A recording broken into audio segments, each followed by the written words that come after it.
பார்த்துக்கோங்க.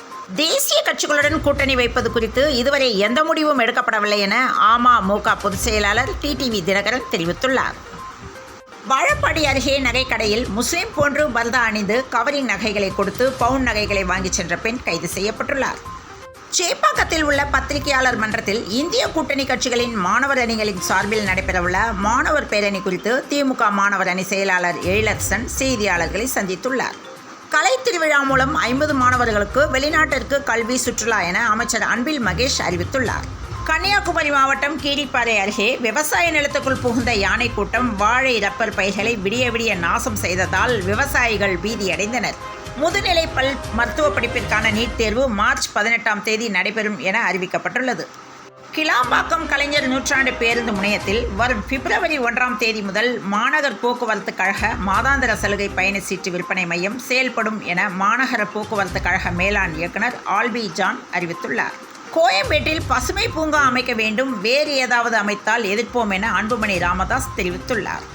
அரசின் அனைத்து நலத்திட்டங்களும் சேவைகளும் தங்குத்தடையின்றி விரைவாக மக்களை சென்றடைய மாண்புமிகு தமிழ்நாடு முதலமைச்சர் திரு மு.க. ஸ்டாலின் அவர்களால் அறிவிக்கப்பட்ட உங்களை தேடி உங்கள் ஊரில் எனும் புதிய திட்டம் நாளை முதல் நடைமுறைக்கு வருகிறது.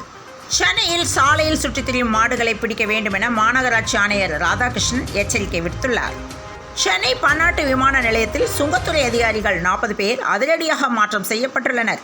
பொள்ளாச்சி புதிய ஆயக்கட்டு பாசனத்துக்கு கூடுதல் நாட்கள் தண்ணீர் திறக்க கோரி BAB விவசாயிகள் நள்ளிரவு வரை தர்ணா போராட்டத்தில் ஈடுபட்டதால் பரபரப்பு ஏற்பட்டது. பாராளுமன்ற தேர்தல் விரைவில் நடைபெற உள்ளது. இதை முன்னிட்டு நாட்டில் பல்வேறு அரசியல் கட்சிகளும் தேர்தல் பணிகளில் தீவிரமாக ஈடுபட்டு வருகின்றனர்.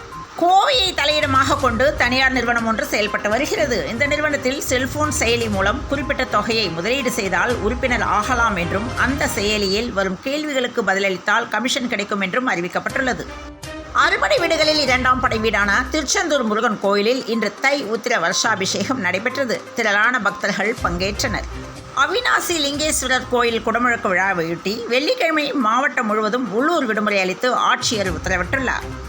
திமுக MLAவின் மகன் மருமகள் ஜாமீன் கோரி மனு தாக்கல் செய்துள்ளனர். பொதுமக்களிடம் மோசடி செய்த ஆருத்ரா கோல்ட் ட்ரேடிங் மோசடி விவகாரத்தில் சினிமாவில் முதலீடு செய்தது விசாரணையில் அம்பலமாகியுள்ளது. சென்னையில் பதிவு செய்யப்பட்ட ஆட்டோக்களை அண்டை மாவட்டங்களிலும் இயக்க அனுமதி வழங்கப்பட்டுள்ளது. திருவள்ளூர் வட்டார போக்குவரத்து அலுவலகம் சார்பில் தேசிய சாலை பாதுகாப்பு மாத விழா கடந்த 15ஆம் தேதி துவங்கி வரும் பிப்ரவரி 14ஆம் தேதி வரை நடைபெறுகிறது. புழல் சிறையில் சாப்பாடு குறைவாக இருந்த தகராறில் 2 கைதிகள் மோதிக்கொண்டனர். இதில் ஒரு கைதி காயமடைந்து சிறை மருத்துவமனையில் சிகிச்சை பெற்று வருகிறார். அண்ணா அறிவாலயத்தில் மதுரை தேனி நிர்வாகிகளுடன் திமுக தேர்தல் ஒருங்கிணைப்பு குழு ஆலோசனை நடைபெற்று வருகிறது.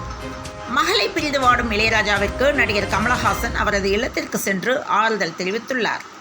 தமிழகத்தில் முதலீடுகளை ஈர்க்கும் வகையில் நேற்றைய ஸ்பெயின் மாநாடு அமைந்தது என முதலமைச்சர் மு.க. ஸ்டாலின் தெரிவித்துள்ளார்.